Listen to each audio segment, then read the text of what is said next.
Good evening, my friend. Come, sit for a moment.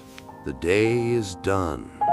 The world outside is growing quiet, and perhaps your home is too. There is a certain kind of stillness that arrives with this hour, isn't there?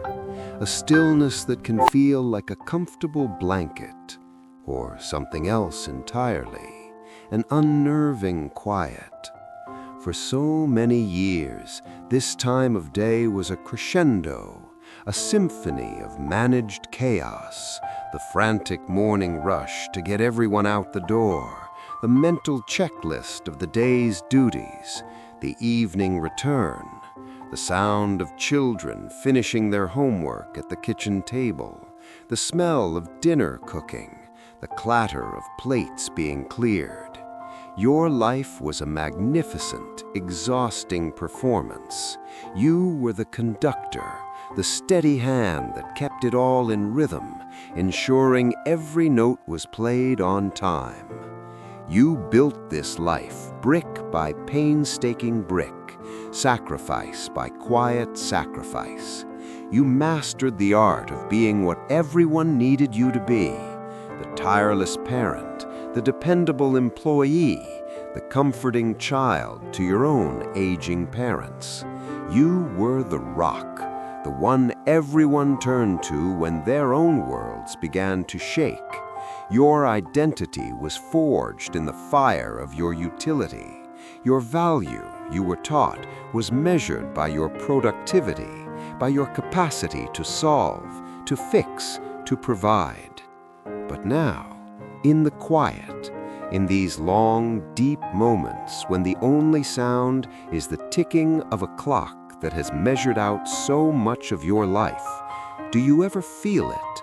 A gentle tremor deep in your foundation, an unspoken sense that the world you so carefully constructed and the world just outside that window is more fragile than you ever allowed yourself to believe. It isn't a panic, it's not a fear, not exactly. It is the quiet, profound dread that sometimes visits at 3 a.m. when the defenses are down and the darkness asks its most uncomfortable questions. It's a feeling that the ground itself has shifted beneath your feet. After a lifetime spent holding everything and everyone together, what happens when your own hands begin to feel tired?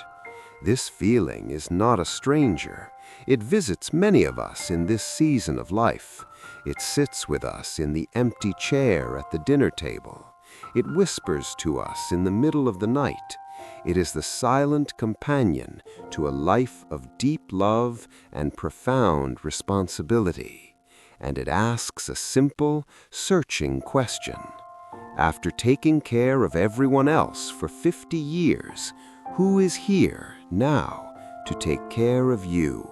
If that question resonates in the quiet corners of your heart, I want you to know something essential. You are not alone in this feeling, and more importantly, it is not your fault.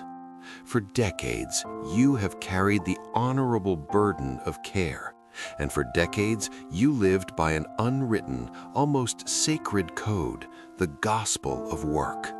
A belief inherited from our parents and their parents before them that our worth is inextricably tied to our labor, that to be still is to be useless, that to rest is to be lazy. This quiet, puritanical engine drove you. It built your career, your home, your family. But that engine was designed for constant forward motion. It has no gear for stillness. And so now, as the nature of your burden changes, it is only natural to feel adrift. It is not your fault. You worry about your children. Of course you do. You see them navigating a world that is so much more complex and uncertain than the one you knew at their age. A world of economic precarity and dizzying technological change. You ache to offer the hard-earned wisdom of your own journey, but you feel the distance. You feel that your words, once treated as gospel, are now just suggestions, met with a polite nod. You have a conversation and you can sense their minds are elsewhere, pulled away by the glowing screen in their pocket. That chasm between your love and your influence can be a profoundly lonely place. And this worry you feel is not a failure of your parenting. It is the enduring, aching proof of your love. It is not your fault.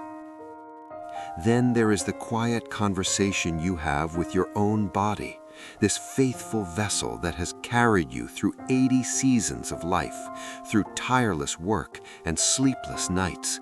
It keeps a perfect, unsparing record of your journey. The ache in your knee that predicts the rain is a memory of kneeling to teach a child to tie their shoes. The stiffness in your hands recalls a lifetime of building, of fixing, of holding.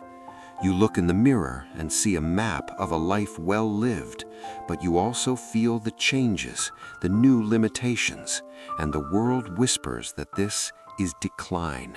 But that is a cruel and foolish word, born from a culture that worships the relentless productivity of youth. This is not decline, it is a transformation. And feeling a sense of grief for the strength you once had is not a sign of weakness, it is a sign that you have lived fully. You watch the news, and your heart aches for the world your grandchildren will inherit. This anxiety you feel is not a personal failing. It is the price of empathy, the cost of caring deeply about the future of the family you created. This feeling, this sense of being on the outside looking in, of things slipping just beyond your control, it is not your fault. It is the holy weight of a life lived with a wide open heart. You have carried it long enough. You have carried this weight with grace and dignity for a very long time. But what if I told you that this feeling of fragility, this burden of worry, is not a final chapter? What if it is not a weakness to be managed, but a doorway to be opened? A doorway leading to the greatest and most profound strength you will ever know. To find it, we must do something that may feel counterintuitive. We must turn away from the noise of the modern world with its endless promises of quick fixes and shallow distractions, and listen to the whispers of our most ancient friends. 2,000 years ago, long before the ceaseless hum of technology and the 24-hour news cycle, there lived men and women who faced fears far greater than our own. Their world was not gently shifting, it was crumbling. Think of the Roman Empire in the time of Marcus Aurelius. He wasn't a philosopher writing from a comfortable villa. He was an emperor, ruling an empire besieged from without by barbarian tribes and consumed from within by a devastating plague. He knew true uncertainty. He knew chaos. He knew despair. And it was there, on the frozen battlefields of the northern frontier, huddled in his tent by candlelight, that he discovered a path to an unshakable inner peace. He and others like him, slaves, senators, playwrights, developed a discipline, a practice, a way of seeing the world that was so powerful it was forged not in comfort but in crisis. It was so effective that their words have echoed through the centuries, a lifeline for anyone wise enough to listen. This is not some New Age philosophy. This is timeless wisdom, as sturdy and as weathered as the stones of Rome itself. It is the profound discovery that peace is not something you find in the world outside when circumstances finally align. Peace is not the absence of a storm. It is something you build carefully and deliberately on the inside, a shelter that stands firm while the storm rages. It is a homecoming to a strength that has been inside you all along. These ancient friends, these Stoic philosophers, taught a single revolutionary idea, an idea so simple and yet so powerful it can change everything. They invite you to look upon your life as if it were this ancient oak tree, standing noble and patient in an open field. For 100 years, it has watched the seasons turn. It has felt the gentle breeze of spring and the searing heat of summer, and it has endured the storm. Now watch as the storm comes. The sky darkens, the wind howls, the rain falls in sheets. The tree cannot control the storm. It cannot command the wind to be still or the lightning to strike elsewhere. To even try would be madness. It would be a futile and exhausting struggle against the very nature of the world. And is this not what we do? Do we not exhaust ourselves trying to control the storms in our own lives, the choices of our children, the state of our health, the chaos of the world? These are the wind and the rain. They are external. They are not within our command. You have power over your mind, as Marcus wrote in his private journal, not outside events. Realize this, and you will find strength. This is the key. This is the entire architecture of inner peace. The ancient friends ask us to notice what the tree can control. It cannot control the weather, but it has spent its entire life growing its roots, deeper and deeper into the steady, silent earth. The strength of the oak is not in its branches, which bend and sway and sometimes break. Its true strength is hidden underground in the vast and intricate network of its roots. This is what the Stoics called your inner citadel, your inner fortress. It is the part of you that no external storm can ever touch. Building it is a discipline. When anxiety strikes, the practice is to pause, to ask yourself, is the source of this feeling within my control or outside of it? A troubling news report? Outside. A thoughtless comment from a relative? Outside. The result of a doctor's test? Outside.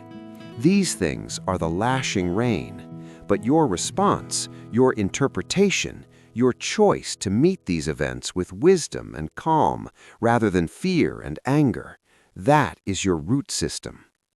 The aches of your body are the changing seasons, entirely outside your control, but your spirit, your peaceful acceptance, your gratitude for the journey this body has taken you on, these are the deep, unshakable roots that hold you firm.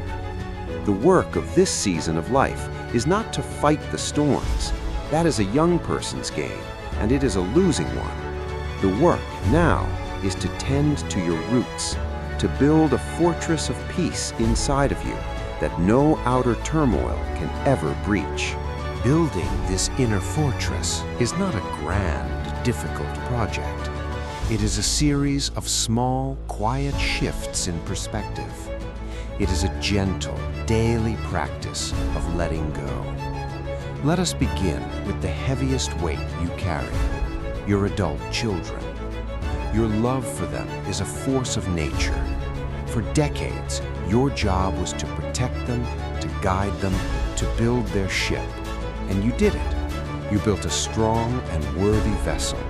You taught them how to read the stars, how to hoist the sails, how to patch a leak. But your work as the shipbuilder is now complete. The ship has sailed from the harbor. You cannot sail it for them. You cannot control the winds they will face or the storms that will rise on their horizon. To try is to chain yourself to the docks with anxiety, forever watching the horizon, your own life passing by unnoticed. The practice now is to trust the ship you built, to trust the captain you raised. It means replacing the anxious, probing phone call with a simple text that says, "I love you." It means listening to their troubles without immediately trying to solve them. Your peace is found in releasing the helm. This is not abandonment. It is not indifference. It is the final, most profound act of love, trusting them with their own journey, and in doing so, freeing yourself to finally begin your own. Next, let us turn to the faithful vessel of your own body. For so long you have focused on its strength, its power, its ability to do. Now the invitation is to focus on its being. Do not curse the river's current for flowing toward the sea. Learn to navigate it with the grace of a seasoned captain. Instead of dwelling on what you can no longer do, the practice is to master the strength you have today. Perhaps that strength is in the wisdom to rest when you are tired, without guilt. Perhaps it is in the patience to move more slowly, to savor the warmth of the sun on a morning walk. Focus not on the mountain you can no longer climb, but on the profound beauty of the garden you can now tend. Your body is the vessel, but your serene spirit, your unshakable wisdom, that is the captain. The final practice is to turn toward the world. The news will continue to roar. Politics will be divisive. The world will flicker with chaos. The temptation will be to doom scroll, to let the world's outrage become your own. But the light within your inner citadel runs on a different kind of power. It is not fueled by the grid. It is fueled by a lifetime of resilience, by the memory of every storm you have ever weathered. Your practice is to tend to that inner flame, to choose to read a book instead of watching the shouting heads on television, to listen to music that soothes your soul. Let the world rage. You will remain here, in your center, a source of calm, steady light. And so we arrive at a new understanding. This chapter of life, which our culture so often dismisses as an age of retirement or decline, is nothing of the sort. It is an age of mastery. It is the harvest.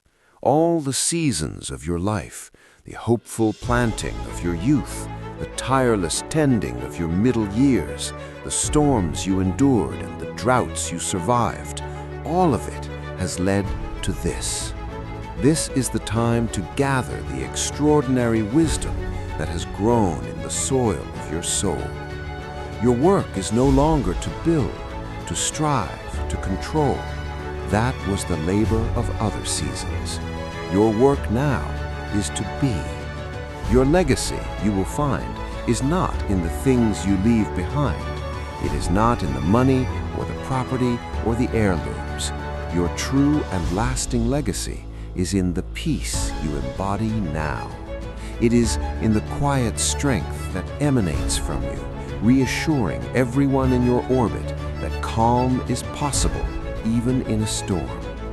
When your children, now wrestling with the furious storms of their own mid-lives, come to you, they will find not a fellow worrier, but a harbor, a place of deep, non-judgmental calm. Your presence becomes their sanctuary. When your grandchildren look at you, they will see not fragility, but a profound and quiet strength, a living example that one can age with grace and power. You become the oak tree in the center of the family garden, the one whose presence alone says, the winds will blow, the rains will fall, but we are rooted in something deeper. We will endure. This is not a passive existence. It is the highest form of action. To cultivate this inner peace is your final and most generous gift to the people you love. It is the peace that passes all understanding, and it has been waiting for you patiently all along beneath the noise and the duty and the striving. The storm may rage outside the window, but in here, by the fire, the roots are deep and all is well.